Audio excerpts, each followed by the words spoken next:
Millions of Americans are doing everything they can in this economy to stay afloat. But no matter whatever they do, they still feel financially defeated. Why? Because everything is rising. Inflation is here. Your pump will tell you how much it will cost. You go to the grocery store, you will feel it. Everybody is being crushed in every single corner. And if you are one of those who know how to defeat the financial system we are right now, please let us know down below the comment. We want to beat this economy. We want to beat this inflation.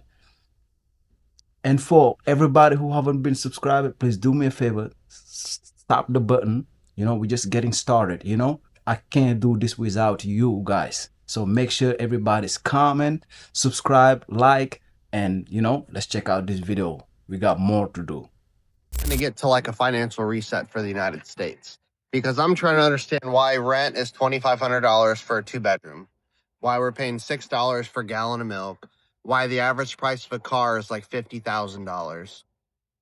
It doesn't make any sense to us. But then yet your average wage is like $15 to $20 an hour. You can't even afford to survive.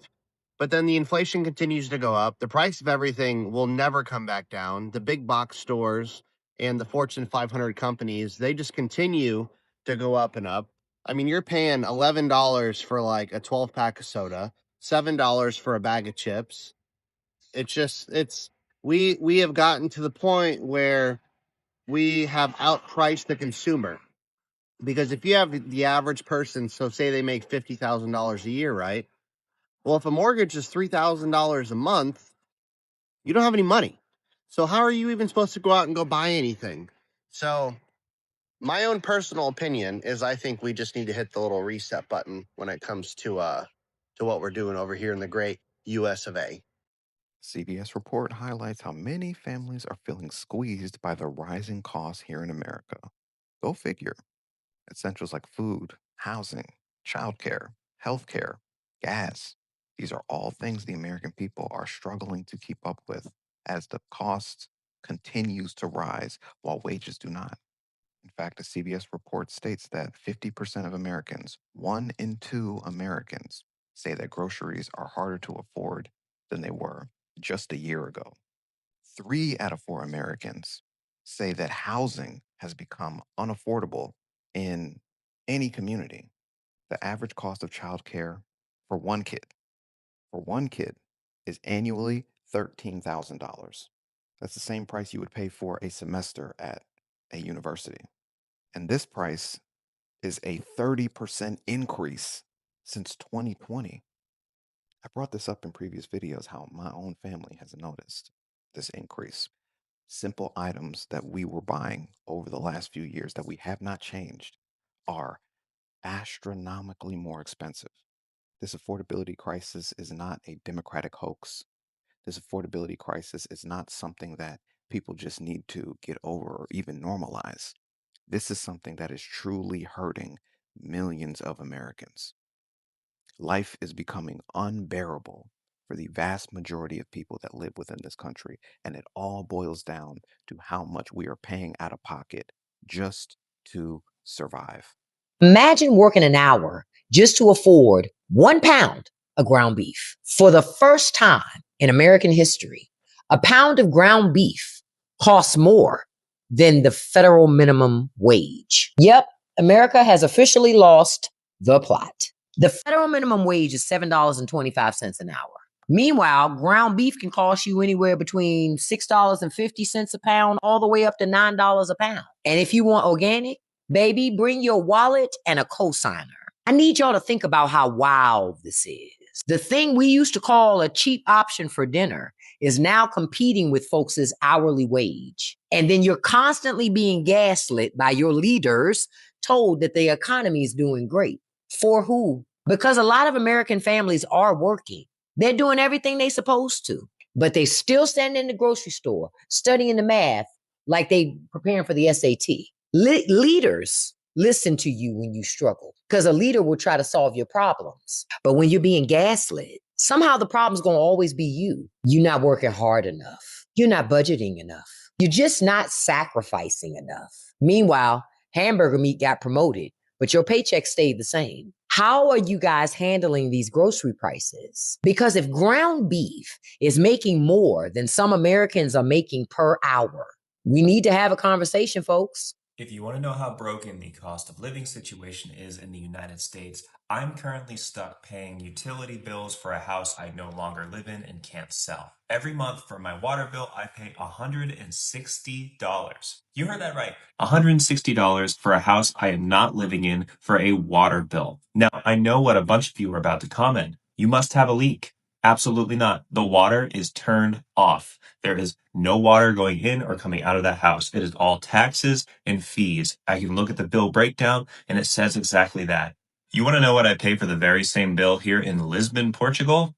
I paid 20 euros last month. Compare that to a house I'm not living in the States. And it's not just water. It's also electric. I'm running the AC at a very high temperature just so the interior of the house doesn't get destroyed. This past month, that was $90. The air conditioning and the refrigerator are the only things running in that house. Again, nobody's living there, and that's what I'm paying. Not to mention lawn care to cut the grass, that's an extra $100 every month. Any boomers saying I should cut my own grass, you're silly, because I live in Europe now. It's just infuriating because they tell you a house is the best investment you'll ever make in your whole life, and now I'm stuck with one, and it is costing me money, siphoning money from my bank account every single month. I just want to be rid of this thing and start living my Euro lifestyle free of the headaches of owning a house back in Florida. I know wages are lower where I live, but sometimes the bills are just broken in the States compared to what I'm paying here, and I wanted to share that here today. I'm going to enjoy my croissant and my campana and try to not stress out about this. The craziest thing about America is most people can't afford to die here anymore. I thought it was sad that people were putting gas and groceries on installment plans like Affirm and Klarna.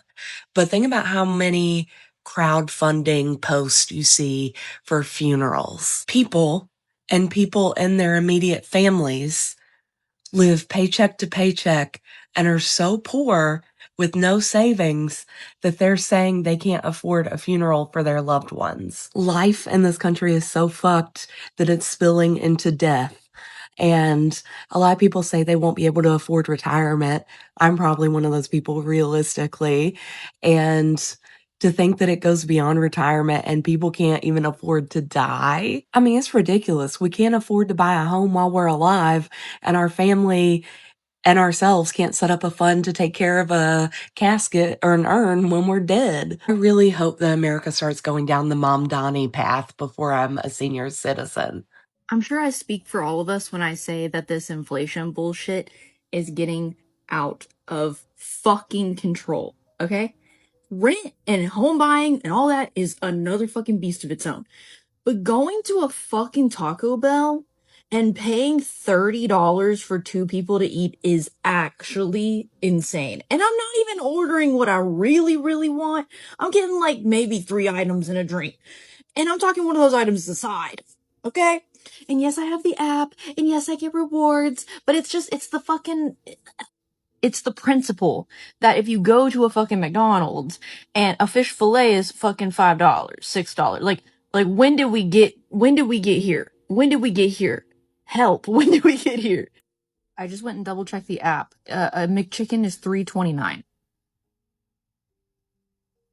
Why are we letting our country fuck us like this? We need to do something. I can't take it anymore.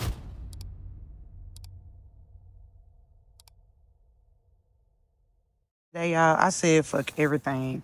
Fuck the rent, fuck the car note, fuck the insurance, fuck everything. We going to the store today. We finna put some groceries in the house today.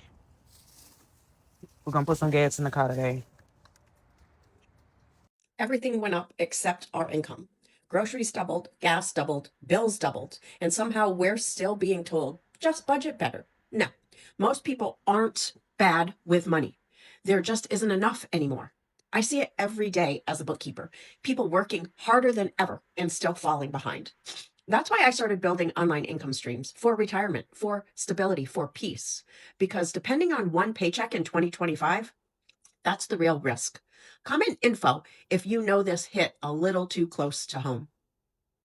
My problem is I always feel like I need more money. I feel like in the world we're living in, you can never have enough. Gas is high, rent is high, food is high, everything costs so much. I work Monday through Friday, and when the weekend comes, I love having those days off. But then I catch myself thinking like, girl, you should definitely be doing something to make some more money right now. And I just find it crazy that making a living and simply enjoying your life feels like they have to compete with each other. When food prices rise and housing becomes unstable, people don't just budget, right? That's not even a word at this point.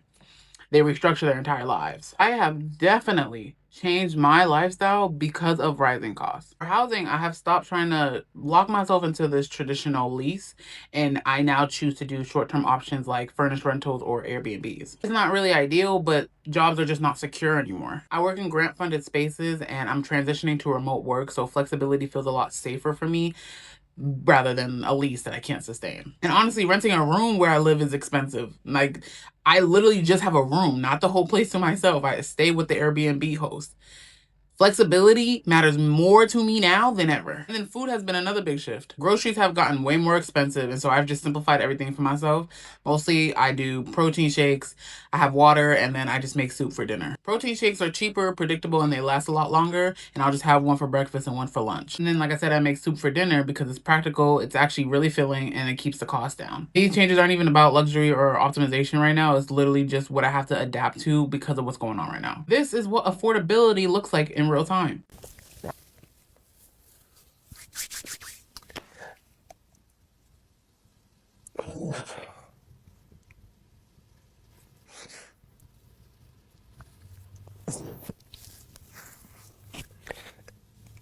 I just feel like y'all not mad enough about how much rent is for me. And then people say, oh, go buy a house. Well, yeah, buying a house makes sense. But if you're doing it on your own, when the damn roof go bad or the damn plumbing stops working or the HVAC stops, who y'all want me to call? Y'all want me to call y'all? Because I enjoy calling the maintenance man. But for these prices, I mean, I don't know. The hell? I ain't never seen no immigrant homeless holding a homeless sign that says, I'm hungry, I need help, I need money. Or I ain't never seen no immigrant online on social media begging for food and money or saying, I can't pay my bills and rent on time. I ain't never seen no immigrant complain so much here in America, unlike American citizens. So quit saying all this about immigrants. Y'all's is the problems. Y'all's is the ones doing it, not these immigrants. Always keep saying most of these immigrants that come here either start a business and have their own money or come here and work and pay their dues. You don't never see immigrants doing none of that, but us American citizens do. Your light bill just went up. Your phone bill just went up. Your internet bill went up. Everything else is going up except for your salary. And that's the way it is. And what they're doing is they're just keeping you stuck where you are. You ain't looking for nothing new to do. You just saying, I'm a hold out till I hold out. Well, here's the thing. Ain't nobody coming to save us. And so people like myself and other people have chosen another path. We chose to learn a skill that we can use and we can actually make an income from. If you're tired of working yourself to the bone to barely make anything, and then you're sitting there and you're still fighting, listen, this might be an opportunity for you to really look at this space. Send me a message and put the word me in the comments below, and I'll get back to you with some information that helped me. Might do the same for you. Rent is such a crock of shit. My lease is coming up and I've been watching. This place has over 30 available apartments and the prices keep going up every day. Where are you coming up with these numbers? And don't come at me with, well, you could get a roommate because Karen, you don't even like living with your husband. So shut up. Don't tell me who to live with. It's so frustrating seeing that 1-bedrooms are the same prices as 2-bedroom, 1-bath, and 2-bedroom, 2-baths. So people with families that have multiple incomes can actually afford it, but single people, you just are going to price them out. And no, I don't want a 2-bedroom, 1-bath or a 2-bedroom, 2-bath because I don't need that extra space. I want to pay less. I want to pay what a 1-bedroom should be. See so many people do this wrong. When you're working overtime, when you got a second job, you're trying to get some extra money, bring your fucking lunch with you. Ain't no reason why you're trying to get out of debt and you're using the money that you're supposed to use to get out of debt to buy some fucking lunch with. Now, I know about y'all, but I work outside. I do construction. And the only place where we can go to eat is whatever the fuck is around the fucking area. So let's say I get stuck in a location where I'm working up north or I'm working downtown. I ain't got no choice but to spend $1,000 on lunch, and I was supposed to use that money to pay some fucking bills off. So instead, what I do, I buy in bulk. I buy those little 12 pack of pops. I make a sandwich. Y'all just see me ate a fucking hamburger. I made that shit before I left the house. That was my lunch. I don't know. I thought the point of working a second job was to save the money, not spending on some food that you got at fucking home. Your ass just too lazy to get up a little bit. Or you could have made this shit the day before and brought it with you. But the whole point is to save the money, not spend the money that you're trying to make to pay off bills. Now, when you get out of debt, you can do whatever the fuck you want to. You can buy all the fucking lunches in the world for all I care. I'm out of debt. And I still bring a lunch because that's just me. I tell people all the time, getting out of debt is temporary. You got to make those temporary sacrifices in order to get ahead of life. When your rent goes up $200, but they only gave you a 30-cent raise. So in the close of my lease in 2022, my rent was $1,050. For the next year, they brought it up to $1,150. The next year, they brought it up to $1,550.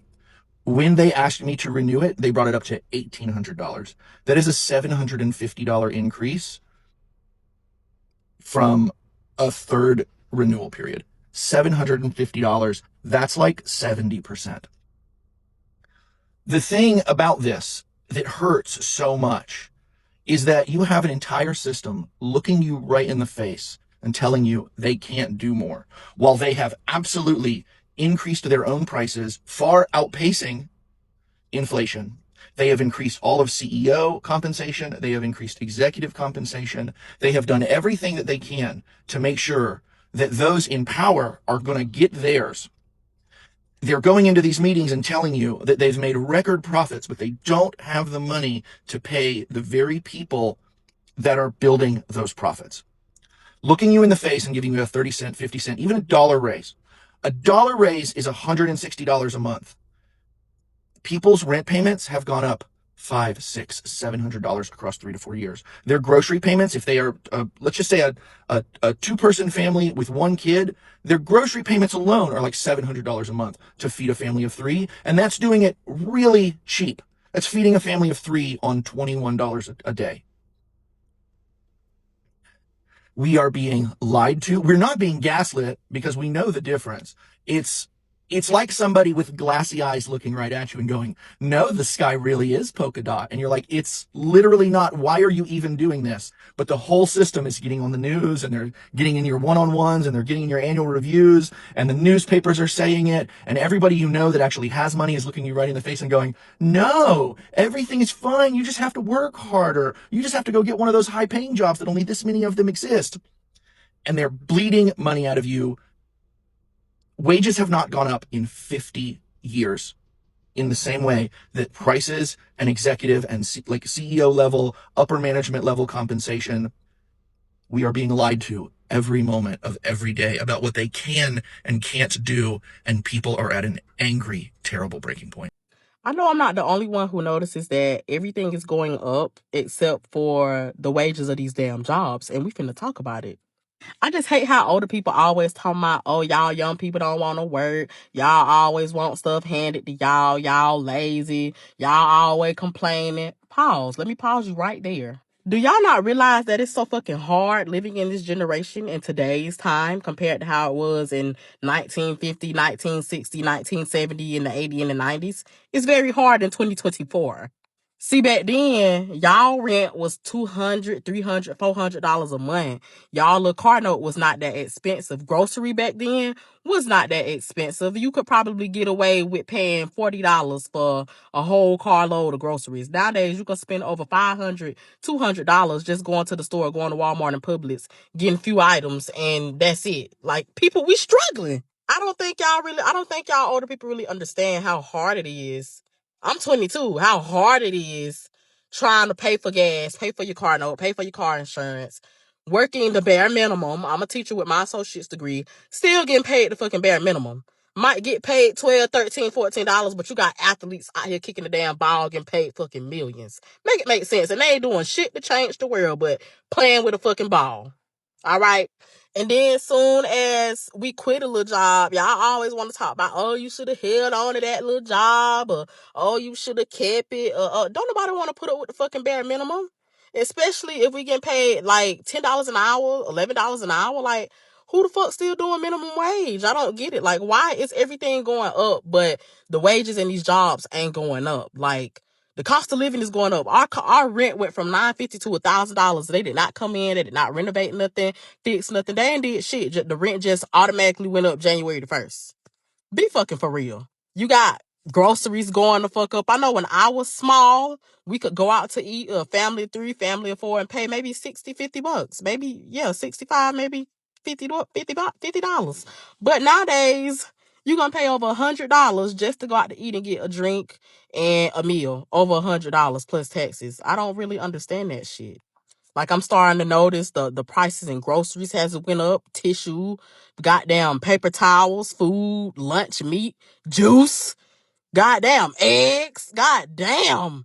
Like, it's really hard to live. And I don't think y'all older people really realize that, because y'all so busy getting Social Security and retirement, and you ain't got to work, and you ain't got to do this. Y'all getting this shit every month, but we still struggling for the bare minimum, working these bare minimum ass jobs that don't want to pay us. Make it make sense. Quit the fucking foolery. Cause it's not, I don't like that shit. Y'all be having all that shit to say, but y'all don't really understand what us young millennials go through. I don't think y'all really understand it. I was looking at a post on Facebook that was showing, like the cost of living back in 1938, where you could get milk for 45 cents, a piece of candy for 10 cents. You could pay $460 for a car. A new house was $3,000. Gas was maybe 56 cents. You're not gonna get that with that in today's time. You can't even get a piece of damn bubble gum with damn 10 cents. You're gonna pay $1 and some damn change, or maybe more than that. So for older people, always be talking about, oh, we lazy, we this, we that.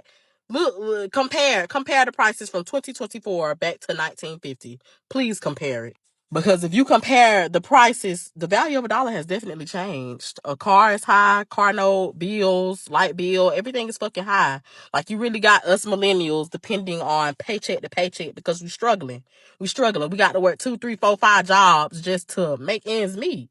If you're not a celebrity, or if you're not an athlete, you done. Or if you're not a doctor or a nurse, or if you don't have no kind of degree, and you certified in whatever, that's it. You done. And then school is fucking high too. Going to school is fucking high.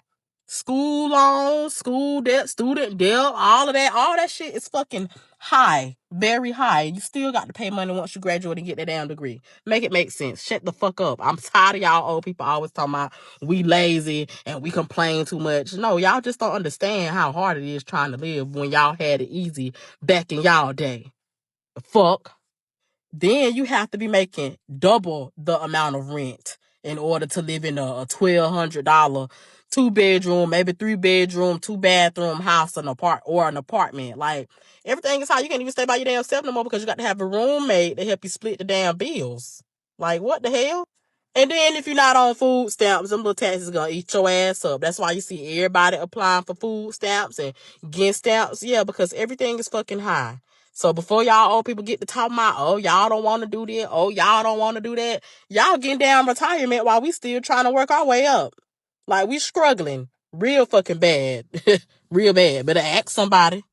Living in the US, a $40,000 salary is not a livable wage. It's living paycheck to paycheck. Honestly, if it were up to me, if you make less than $50,000 a year, you should be able to qualify for food stamps. I used to make $40,000 a year, and I can say firsthand that it is not a livable wage, even as someone who does not have kids. I had a comment recently on one of my videos from someone who lived in the UK that said that $40,000 in the UK is actually a pretty comfortable wage. Here it is not. And I want to break it down to show people exactly why it is not a livable wage. But first, let's talk about one of the probably biggest killers for why people are struggling to get by, and that's the cost of rent. You know, your rent is probably the highest bill that you have. And the cost of renting anywhere or housing in general just keeps going up while wages don't go up. When I was a freshman in high school, right after my parents got divorced and my mom and I moved, we moved into a 2-bedroom apartment. And rent for this 2-bedroom apartment was about $900 a month, and this was 12 years ago. Keep in mind, this was not a sketchy apartment at all. It was brand new construction in a good school district. Wasn't anything fancy, but nowadays it's impossible to find even a 1-bedroom apartment or studio for $900 a month. And also keep in mind, if you're making $40,000 a year, most apartments, to get approved for them, you have to make 3 times the rent. So if you're making $40,000 a year, that means the most that you would be able to qualify for to rent is about $1,100 a month. And in some cities, you would be lucky to be able to find that. I looked up the cost of an average apartment in the US and it's about $1,700 a month. But let's break it down and use a hypothetical example to illustrate why $40,000 a year in the US is not a livable wage. You know, for people that live in other countries, and also for the boomer generation that cannot grasp the concept that the cost of living has been just going up exponentially while wages have not. So let's just say that you are someone who's making $40,000 a year and you get paid biweekly. When I was making $40,000 a year, that came out to biweekly pay of about $1,200 every 2 weeks. So for the sake of this example, we will use that figure. If you average that by month, that's going to be $2,600 a month. Let's say you did manage to find a 1-bedroom apartment for $1,100 a month. So once you pay your rent, you're left with $1,500. Now, usually when you live in an apartment, they also tack on fees and things like that in addition to your rent, like trash fees and whatnot. So let's say with your apartment, it's an additional $100. So that leaves you with $1,400. Then let's say you spend about $100 a month on utilities for the apartment, like electricity, gas, whatever. Let's say that's about $100. So that leaves you with $1,300. Am I doing math in my head correctly? Let's say you have a student loan payment because you were told to go to college, because if you go to college, it'll be a good investment. You'll get into a job that will pay you enough money to live comfortably. So let's say you're paying $200 a month on your student loan. So that leaves you with $1,100. Then you have a car to get you to and from your job. Let's say you have to work in office 5 days a week at your job, so you have to commute. So you need a reliable car to get you to work. Let's say you are paying $300 for your car payment. So that leaves you with $800. Let's say for car insurance, you pay about $200 a month. So that leaves you with $600. Now let's say you spend about $200 a month on gas and maintenance for your car so that, your car will keep working so that you can get to your job. So that leaves you with $400. And let's say you spend about $400 a month on groceries. So that basically leaves you with nothing in your bank account. And I'm sure that I forgot some things. But the point is, after everything that I just mentioned, which keep in mind, these are all essential, like, things that people have to pay for. I didn't mention coffee. I didn't mention, a gym membership or a Netflix subscription or eating out. Like, let's just say you are someone that you literally don't do anything other than go to work. Like, you just come home and sit in your apartment and stare at the wall, and you eat at home every single day. Like, you don't remember the last time you set foot in a restaurant. That leaves you with $0 in your bank account. That leaves you with nothing to save for emergencies, nothing to save for retirement. Let's talk about what happens if an emergency does come up and you don't have emergency savings. Well, you're probably going to end up putting that emergency onto a credit card. People are going to say you're not good at budgeting. You're living above your means. Well, what is it there to take out of your budget when everything that I just mentioned is things that you have to pay for? You have to have a place to live. You have to have a car, you have to insure your car, you have to maintain your car so it keeps working. You have to have food to eat. Like, there's really nothing in there that you can cut out of your budget, and you still end up with nothing in your bank account. So, you're probably going to end up having to use credit cards, or you're probably going to have to pay overdraft fees to your bank. People might say go get a second job, and honestly, nobody should have to do that. Nobody should have to work more than one job to make ends meet. One full-time job should be enough to get by, but it's not. You shouldn't have to put in extra time and extra work just for basic needs. And like I said, this example, they're living paycheck to paycheck with nothing left over after they've paid their essential bills. There's nothing for them to do anything fun, nothing to go travel, nothing to go out with friends. And if you're just going to live this life where all you do is go to work and then come home and you can't even do anything that you enjoy, that you're eventually going to get depressed. So no, it is not possible in the US to live comfortably on $40,000 a year. And the problem is not people don't know how to budget. You wake up early in the morning to get up and go to work and make that money, right? And then you use that money that you make to pay your rent, buy groceries, and ideally to maybe be able to just go out to eat or find a way to enjoy your life in some form from time to time, right? That makes sense. But what doesn't make sense is that every single dollar that you make today is actually going to be worth less tomorrow. But it's not just about the money. Every single hour that you spend at your job is actually worth less tomorrow than it is today. You work your entire life for corporations that are only going to raise your pay enough for you to be happy to see the number go up, but not actually for it to improve your life, right? Since 2021, wages have barely kept up with inflation, and average real hourly earnings are down 0.1%. You see, money is a technology that allows you to store the energy that you provide to the world. You earn money for doing your job today, and you use that money to pay for the things that you need later. Money is a battery that allows you to store the value of the work that you've done. But the money that you use today doesn't actually work like that.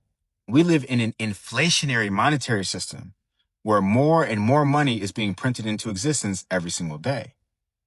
When you have the same amount of goods and services in an economy, but the supply of money within that economy continues to rise, the value of each of the dollars in that system continues to fall.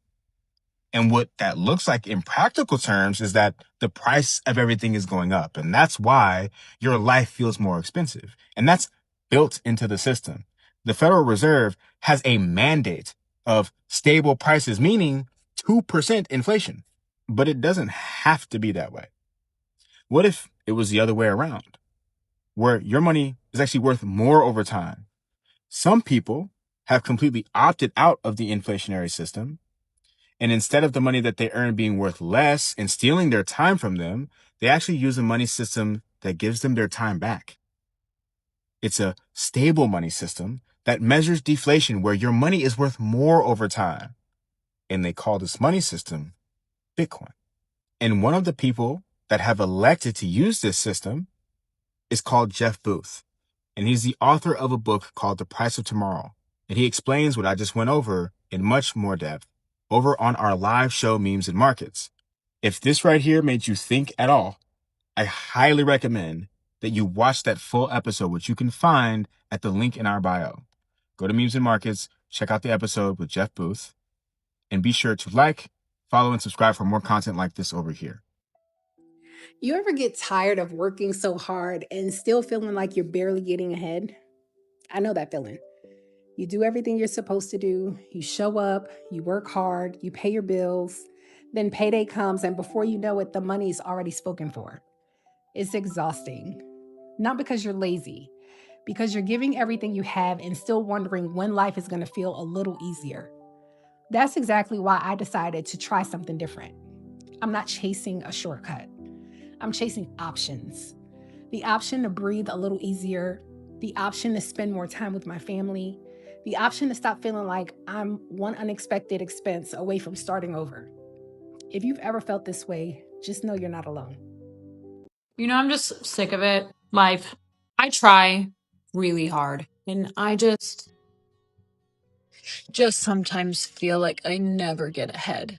Like, this is how I grew up. This is how my family grew up. I didn't grow up having money by any means. I had a broken family, but I knew that you worked hard for what you wanted in life. And that's what I've always done. And I've always done that. It's just, my God, it's so frustrating to work so hard and sometimes just not get ahead. And I have to step back a second and say, Megan, you have gotten ahead. You've had a viral business. You've had such a successful life. I was going to say business, but life. You've traveled the fucking world. Like, what? It's not that I want to do all the fancy schmancy stuff that I did. My traveling the world was traveling the world once a month for a year to help me get through my divorce. Like, I used my entire savings to do that. That was a total separate thing. People get the wrong idea. Not that I even want to do that anymore. I just want to be able to afford life. And what's different about this business is that it's now in an economy that has had inflation happen like tenfold. It's hard to get by because of inflation. And I feel like I work so hard just to not sometimes get ahead, because here I am now, like, I have to go order more products, more material to make specific base to the product that I make. And it's not cheap. And I hate when days like this roll around where it's like, oh, here's a wholesale order day. Got to order $3,000 worth of bottles, or pay $500 to get your base, $200 for your packaging material. It's just a lot. And I know I'm just venting. I know that a lot of you get it too, but here I am just venting. So shout out to those who deal with it also. You have a friend. This fight is personal. I grew up in a working family. I grew up with a single mom. I grew up with a family that had to work multiple jobs to make ends meet and still didn't know how they were going to get to the end of the month.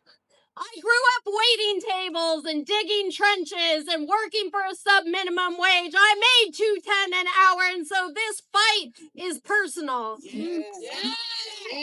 And still, today, too many Americans are wondering how they're going to get through to the end of the month, are wondering why they work every single day and still can't make it. And that is because this is an economy that was not built for working people, but for billionaires and CEOs. And so we are fighting today to pass the Living Wage for All Act because the value of work has to be matched by the value of our paychecks.